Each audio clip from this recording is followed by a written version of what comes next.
When you're shopping around for tech, it's hard to know what the best deals are and where to find them.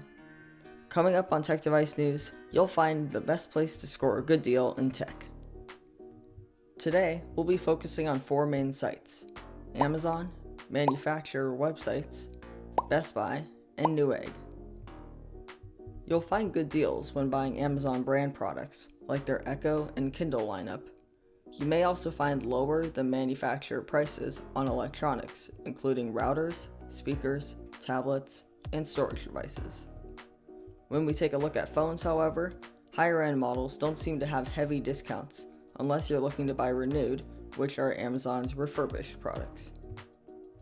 Speaking of manufacturers, it's no surprise that you won't find many deals here. The best time to look on these websites is if Amazon or other large retailers don't have the product in stock.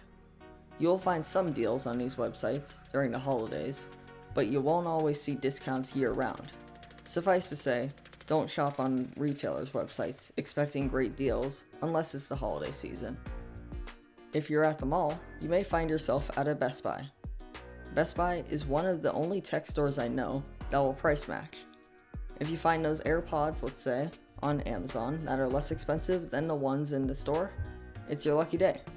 Best Buy can price match pretty much anything as long as they have it in the store and it's in stock. If you're looking for a traditional brick and mortar store to buy tech gear, Best Buy is a good option to explore. Newegg, however, is a different place when buying tech. I'd recommend shopping here for PC parts and occasionally for some tech accessories. The selection is pretty wide when you want to build or upgrade your computer with great deals all the time. When buying phones, and Apple products in particular, they don't offer many discounts, and sometimes their prices are even higher than other sites like Amazon. To sum it up, I would recommend going to Amazon first, followed by Best Buy, and use the manufacturer's website and Newegg as a last resort unless you're shopping for a PC. If you enjoyed this video, please give it a like and subscribe to more content every Monday. I'll see you next time on Tech Device News.